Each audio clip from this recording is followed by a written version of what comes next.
जय Hind dear students. Indian Air Force और NDA की वर्दी आपका इंतजार कर रही है और उसके लिए आप तन मन धन से लगे हुए हो। मुझे पूरी उम्मीद है कि आप लोग बहुत अच्छे से मेहनत कर रहे होंगे।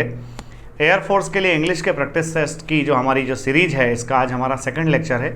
आज हम क्वेश्चन नंबर 5 से स्टार्ट कर रहे हैं, क्योंकि क्वेश्चन नंबर 1, 2, 3, 4 में हमने पैसेज डाला हुआ है, तो पैसेज को हम सबसे लास्ट में करेंगे। आइए स्टार्ट करते हैं क्वेश्चन नंबर 5 से। कल हमने इसको नाम दिया था सड़े हुए क्वेश्चन, पर नहीं बच्चों, ये सड़े हुए क्वेश्चन अपनी ज़िंदगी बनाने वाले हैं, तो हम इनको सड़े हुए ना बोलते हैं, हम इनको बोलते हैं सिंपल क्वेश्चंस। ऐसे सिंपल क्वेश्चंस जो कोई भी बच्चा गलत करके आ सकता है। तो इस सीरीज को, इस सेट को चलाने का जो मेन मकसद है, वो मेन मकसद सिर्फ इतना सा है कि आप इन क्वेश्चन से रूबरू हो जाएं और फिर जब एग्जाम देने जाएं तो इन क्वेश्चंस में या इस तरह के दूसरे क्वेश्चंस जो होते हैं उनमें गलती ना करें। आइए स्टार्ट करते हैं। फर्स्ट क्वेश्चन कह रहा है कि जो इडियम आपको दिया है इसका मीनिंग आपको फाइंड आउट करना है। तो आप देखिए इसमें क्या दिया है, इसने आपको दिया है टू रन अक्रॉस। तो बच्चों इस टू रन अक्रॉस का मीनिंग होता है अचानक से किसी से मिलना। तो आपने सुना होगा टू मीट एक्सीडेंटली या फिर टू मीट सडनली। तो यहाँ पर आ रहा है आपका टू मीट बाय चांस। आप कहीं गए थे घूमने फिरने और जब आप घूम फिर रहे थे तब आप अपने फ्रेंड से मिल गए। तो फ्रेंड आपको मिला, इंटेंशनली नहीं मिला, वो जानबूझ करके मिला। जानबूझ करके मतलब अचानक से मिल गया। तो उस रन अक्रॉस के लिए आ जाएगा आपका मीट बाय चांस। ठीक है, अपने को सही ऑप्शन ढूंढना है और सही ऑप्शन से ही अपने को मतलब है। क्वेश्चन नंबर 6 कह रहा है बच्चों कि choose the word almost nearest in the meaning to the word given below. तो ये कह रहा है लिटिल का क्या मीनिंग होगा। कह रहा है लिटिल मीन्स क्या होता है बच्चों। तो लिटिल मीन्स होता है बहुत छोटा, जिसको आप कहते हो ट्रिवियल। क्या कहते हो? ट्रिवियल। ठीक है, कई बार लड़ाई झगड़ा होता है, आप अपने किसी फ्रेंड को सलाह देते हो कि don't fight over A trivial matter. तो बच्चों लिटिल के लिए आप सही मीनिंग लगा सकते हैं ट्रिवियल, बहुत छोटा।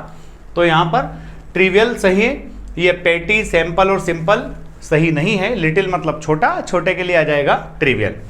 ठीक है, आइए नेक्स्ट पर चलते हैं।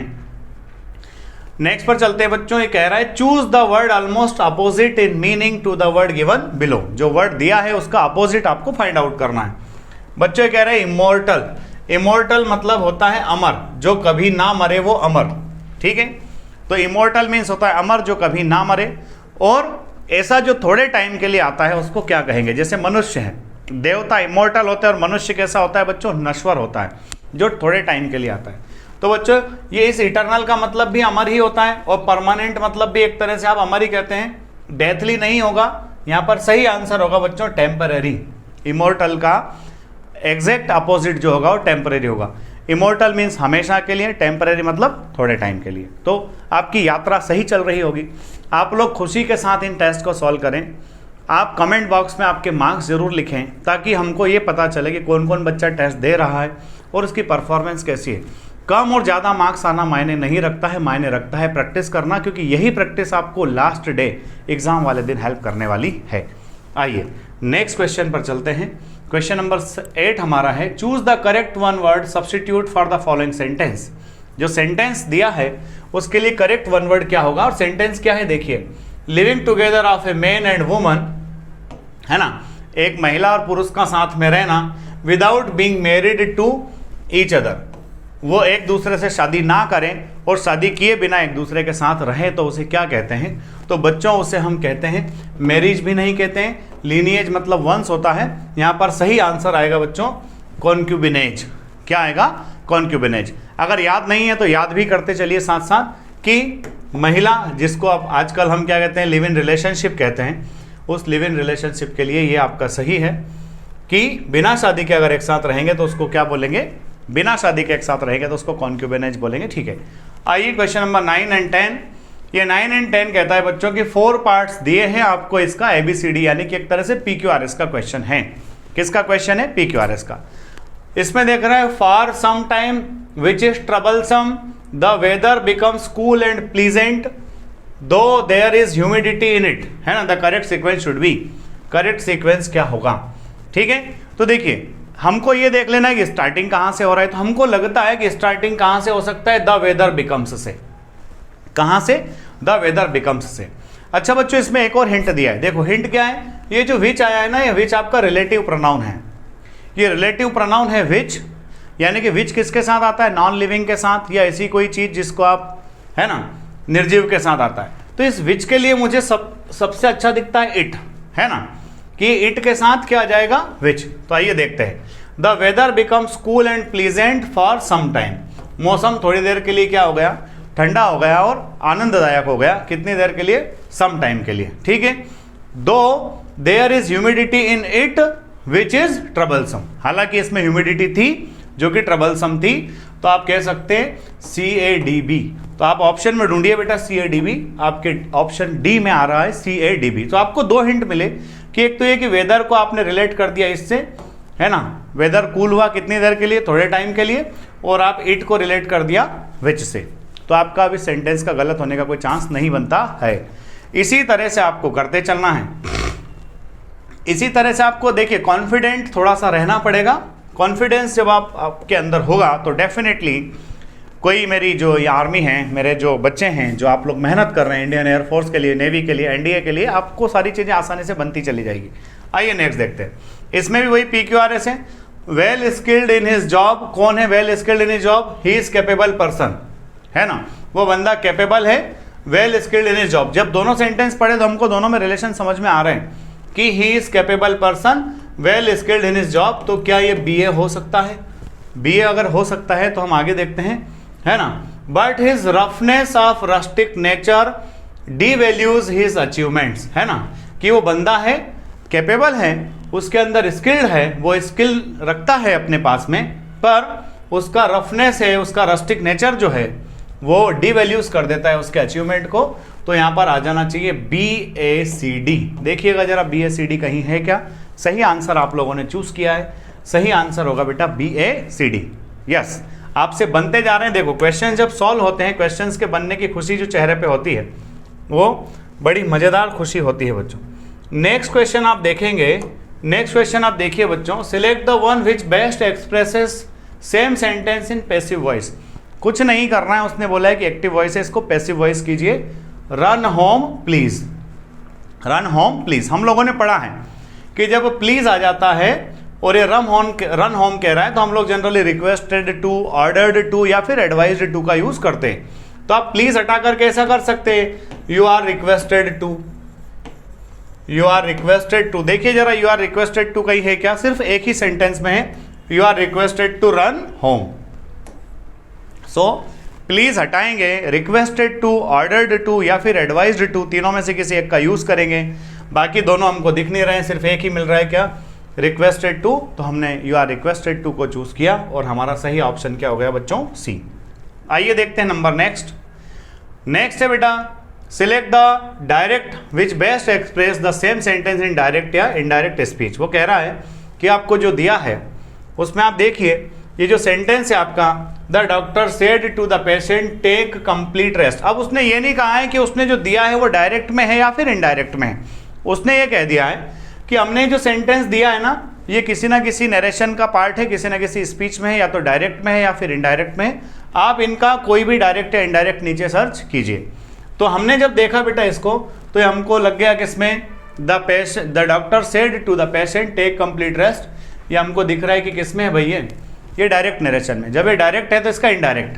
अब आपको याद है, अच्छे से पता है कि डॉक्टर किसी को क्या देते हैं, एडवाइस देते हैं। क्या देते हैं, एडवाइस। तो डॉक्टर सेड टू के बजाय अपन ढूंढ लीजिए एडवाइस्ड। कहीं मिल रहा है क्या एडवाइस्ड, मिला एडवाइस, ठीक है ना, यस। अब जो एडवाइस आपको मिला है तो इसको पूरा पढ़ करके देख लीजिए, the doctor advise the patient to take complete rest, ठीक है। तो बाकी सेंटेंस तो वैसा का वैसे ही आ जाएगा। सेड टू हट के क्या आ गया बेटा, एडवाइज्ड आ गया। बाकी सब आपका फिलअप हो रहा है। तो सही आंसर क्या है बेटा आपका, B। सही आंसर क्या है, B, कि डॉक्टर ने एडवाइस दिया कि आपको रेस्ट लेना चाहिए। नेक्स्ट पर आ जाते हैं क्वेश्चन नंबर 13 एंड 14। ये कंजंक्शन का है बेटा। They spoke in A low voice, वो लो वॉइस में बोले। द चाइल्ड वुडंट वेकअप, ताकि बच्चा ना उठ जाए, है ना, कहीं बच्चा ना उठ जाए। तो फॉर तो आएगा नहीं, कारण भी नहीं बताने, इसलिए बिकॉज भी नहीं आएगा, दैट भी नहीं आएगा। यहाँ क्या आएगा, सो दैट, कि वो धीमी आवाज में बोले ताकि बच्चा ना उठ जाए। तो यहां पर आपका सही जो आंसर है बेटा वो क्या आएगा, सो दैट आएगा। क्या आएगा बेटा, सो दैट। आगे चलिए क्वेश्चन नंबर 13 के बाद 14। वी शैल फेल, हम फेल हो जाएंगे। कब होंगे भाई, वी आर इंडस्ट्रियस। इंडस्ट्रियस मतलब होता है लेबोरियस, परिश्रमी, डिलीजेंट आप उसको कहते हैं, आपको पता ही है अच्छे से। तो वी शैल फेल, है ना, हम फेल हो जाएंगे यदि हम यह नहीं हैं। तो यदि नहीं आएगा तो इवन तो आएगा नहीं, यहाँ पर क्या आएगा, अनलेस। क्या आएगा, अनलेस, कि अगर हम इंडस्ट्रियस नहीं हैं तो हम फेल हो जाएंगे। तो हम तो कह रहे हैं भाई कि हम तो इंडस्ट्रियस हैं, यहाँ पर क्या आएगा, अनलेस आएगा। क्वेश्चन नंबर 14 का सही ऑप्शन क्या है बेटा, बी। बी यहाँ पर सही ऑप्शन है। ठीक है, आइए 15 पर चलते हैं। We have been knowing each other since we were children. वो कह रहा है कि हम एक दूसरे को जानते हैं, हम एक दूसरे को जानते हैं। हम एक दूसरे को कब से जानते हैं, जब से हम बच्चे थे। ध्यान रखिए बच्चों, ये जो नो है ना आपका, ये नो आपका वर्ब ऑफ फीलिंग है, और वर्ब ऑफ फीलिंग के साथ जनरली हम आईएनजी का यूज नहीं करते हैं। तो यहाँ पर हैव बीन नोइंग के बजाय सिर्फ इतना सा आ जाएगा, we have known. We have known, हम एक दूसरे को जानते हैं। We have known each other since we were children, हम एक दूसरे को तब से जानते हैं जब से हम बच्चे थे। यस, तो करेक्ट। आपका एरर कहाँ है, पार्ट ए में एरर है। कहाँ एरर है बेटा, पार्ट ए में एरर है। आगे देखो, look at what I am doing and do like I do. अगर बच्चों आप लोगों ने अच्छे से कंजंक्शन पढ़े हैं, अच्छे से आपने पढ़ा हुआ है चीज़ों को, तो आप आसानी से समझ जाएंगे कि यहाँ देख रहे हैं आप कि लाइक और एज में क्या अंतर है। बेटा लाइक जो है वो ऑब्जेक्टिव केस के साथ आता है, और एज जो है वो सब्जेक्टिव केस के साथ आता है। तो यहाँ जो आई है ना आपका सब्जेक्टिव केस में दिख रहा है, इसलिए यहाँ पर लाइक के बजाय क्या आएगा, एज। क्या आएगा, as. Look at what I am doing and do as I do. तो एरर कहाँ है, सी में। क्या एरर है कि लाइक के बजाय क्या आएगा, एज आएगा। क्यों, क्योंकि यहाँ पर आई आया हुआ है। ठीक है, आई किस केस में है, सब्जेक्टिव केस में। जब ये आई आपका सब्जेक्टिव केस में है तो सब्जेक्टिव केस के लिए क्या आएगा, एज आएगा। ठीक है मेरे प्यारे बच्चों, चलो आगे बढ़ते हैं क्वेश्चन नंबर 17 पर।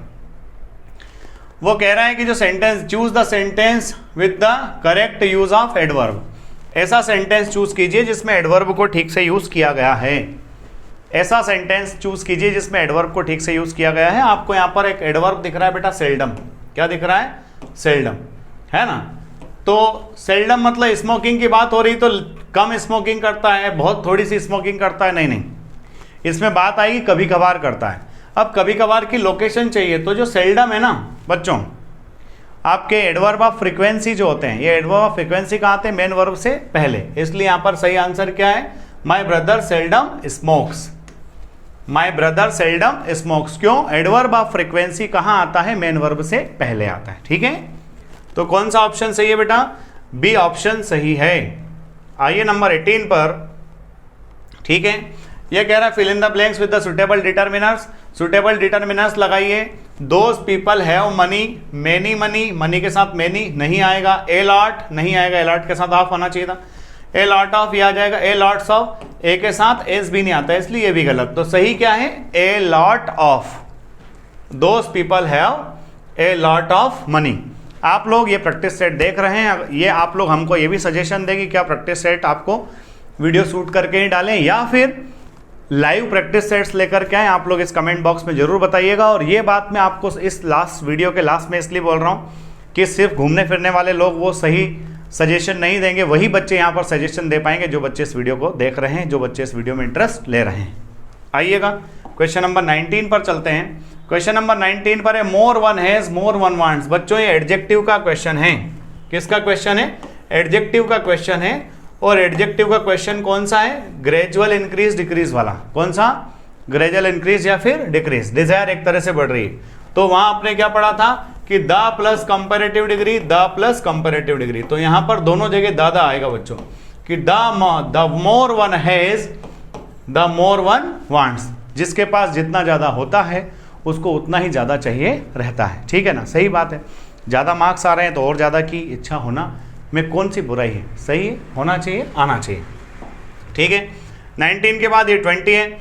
I need a pencil please give me, है ना, मुझे एक पेंसिल की आवश्यकता है, प्लीज गिव मी। ठीक है बच्चों, अब देखो पेंसिल चाहिए, तो ये पॉजिटिव सेंस में, पॉजिटिव सेंस के साथ एनी नहीं आता है, क्योंकि एनी जनरली हम कहाँ यूज करते हैं, नेगेटिव सेंस में यूज करते हैं। सम की भी जरूरत नहीं है क्योंकि हमको एक ही पेंसिल चाहिए, इसलिए सम भी नहीं आएगा।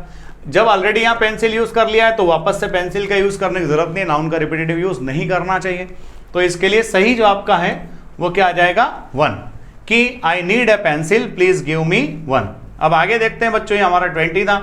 20 के बाद आप देखोगे हमारा पहले पैराग्राफ है, पैसेज है। पैसेज में इसलिए लेकर के आया हूं बच्चों कि आपको थोड़ी सी हैबिट अभी से हो जाए। पढ़िएगा ध्यान से। Many years ago there lived in India a great king called Jahangir, है ना। कई साल पहले इंडिया में जहांगीर नाम का एक राजा रहता था। He ruled over a very big kingdom और एम्पायर, वो बहुत बड़े किंगडम पर और बहुत एम्पायर पर उसने राज किया। So he was called an emperor, बहुत बड़ी जगह पर राज किया इसलिए उसको एम्परर कहते थे। The emperor wanted to be just to all his subjects, है ना। वो अपने सभी लोगों को न्याय दिलाना या न्याय देना चाहता था। वो अपने सभी लोगों को न्याय देना या दिलाना चाहता था। ठीक है बच्चों। He ordered his soldiers to tie a big bell in front of the palace, है ना। उसको एम्परर क्यों कहते हैं? क्योंकि उसने बहुत बड़े राज पर राज किया था। वो क्या चाहता था? Wanted to be just to all his subject, सारे लोगों को न्याय देना चाहता था। सोल्जर्स को क्या ऑर्डर दिया? To tie a big bell in front of the place, ठीक है। Then he sent the soldiers to every part of the empire, उसके बाद अपने सोल्जर्स को पूरे एम्पायर में भेज दिया, पूरे राज्य में भेज दिया। They announced that if the people had any complaint they could come to the palace and ring the bell, है ना। कि अगर किसी को कोई कंप्लेन हो तो वो कहाँ आ जाए? पैलेस में आ जाए, घंटी बजा दे। The emperor himself would listen to their complaints, he would give them justice. कि अगर किसी को भी कोई परेशानी हो, कोई कंप्लेन हो, तो वो आ जाए, राजा स्वयं उनकी परेशानियों को दूर करेंगे। ठीक है। तो यहाँ 3-4 बड़ी बड़ी बातें हैं कि उसको एम्परर क्यों कहते थे? क्योंकि बहुत बड़े साम्राज्य पर राज कर रहा था। वो क्या चाहता था? अपने सारे लोगों को न्याय दिलाना चाहता था। उसने क्या करवाया? एक बड़ी घंटी बंधवा दी अपने राज्य के बाहर। सोल्जर्स से क्या अनाउंस कराया कि भाई जिसको दिक्कत हो घंटी बजाए, राजा स्वयं न्याय करेंगे। लोगों को क्या हो, कंप्लेंट हो तो वहां आ सकते हैं। कौन सुनेगा? राजा खुद सुनेगा। अब 4 सवालों के जवाब आपको देना है। देखिए क्वेश्चन नंबर 1 कह रहा है Jahangir was called an emperor because, है ना। कि जहांगीर को राजा कहते थे क्यों? जहांगीर को राजा कहते थे इसलिए एम्परर कहते थे उसको। क्यों? क्योंकि उसने बहुत लंबे चौड़े साम्राज्य पर राज किया था। पहली लाइन में आंसर था। तो देखिए he ruled over a very big kingdom, ठीक है, इसलिए आपका सही है। ग्रेट किंग था इसलिए नहीं, लिव्ड इन इंडिया था इसलिए भी नहीं, he lived in big empire ये भी नहीं, क्योंकि उसने कह दिया पहले कि उसने बहुत बड़े साम्राज्य पर राज किया था, इसलिए उसको हम एम्परर कहते थे। हम नहीं कहते थे, मतलब उस टाइम पर कहते थे, हम क्यों कहेंगे, है ना। What was the desire of Jahangir? Jahangir की इच्छा क्या थी? जहांगीर की इच्छा क्या थी? तो जहांगीर की इच्छा थी कि वो अपने सारे लोगों को न्याय दे सके। तो सारे लोगों को न्याय दे सके के लिए ढूंढिए जरा, to be just to his subjects, सारे लोगों को सही से न्याय दे सके, ये इसका दूसरी इच्छा थी। सेकंड वाले का सही आंसर क्या है बेटा? सी। थर्ड देखिए, द सोल्जर्स ने क्या किया? कॉल्ड ऑल द पीपल, सारे लोगों को बुलवाया, ऐसा तो हुआ नहीं था वहां पर। अरेस्टेड ऑल द क्रिमिनल, सारे क्रिमिनल्स को अरेस्ट कर लिया, ऐसा भी नहीं हुआ था। Rode away to a distant land, बहुत दूर, है ना। राइड मतलब समझ में आता है ना, घोड़े की सवारी करना, बहुत दूर चले गए, ऐसा भी कुछ उसने बताया नहीं। उसने बताया tied a big bell in the front of palace. तो सोल्जर्स ने क्या किया था? पैलेस के बाहर एक बड़ी सी घंटी बांध दी थी। ऑप्शन नंबर डी सही है। और लास्ट क्वेश्चन बिल्कुल मक्खन की तरह आपके पास आ रहा है। देखिए कंप्लेंट मीन्स, कंप्लेंट का मीनिंग क्या होता है? तो बच्चों कंप्लेंट का मीनिंग क्या होता है? शिकायत होता है। शिकायत को कंप्लेंट कहते हैं। तो कंप्लेंट के लिए कंप्लीट तो आएगा नहीं, क्योंकि कंप्लीट मतलब पूर्ण होता है। कॉम्प्लेक्सिटी मतलब जटिलता होता है। डिसास्टर मतलब त्रासदी होता है। तो यहाँ पर सही आंसर क्या आ जाएगा बच्चों? ऑब्जेक्शंस, क्योंकि ऑब्जेक्शंस का मतलब होता है किसी से अपने को कोई परेशानी है, कोई शिकायत है, उसका अपने को ऑब्जेक्शन होता है। ठीक है। तो जैसा कि मैंने कहा कि क्या ये प्रैक्टिस सेट अपने को वीडियो शूट करके ही डालना चाहिए या फिर इन प्रैक्टिस सेट्स को लाइव सेशंस में लेकर के आना चाहिए, जैसा भी आपको लगे आप लोग जरूर कमेंट करके बताएं। रेगुलर अपने प्रैक्टिस सेट्स आते रहेंगे। अभी 18 अप्रैल में काफ़ी टाइम है, लगभग 30 डेज से ज़्यादा का टाइम है। तो आपको 30 प्रैक्टिस सेट्स रेगुलर मिलेंगे। इन 30 प्रैक्टिस सेट्स के थ्रू आपके लगभग 600 से ऊपर क्वेश्चंस हो जाएंगे, लॉजिक डेवलप हो जाएंगे, दिमाग पूरा खुल के रख जाएगा और अच्छे से मेहनत करोगे, डेफिनेटली बेलगावी की टिकट पक्की हो जाएगी। आज के लेक्चर में इतना ही, कल फिर मिलेंगे। जय हिंद, जय भारत, इंकलाब जिंदाबाद, भारत माता की जय।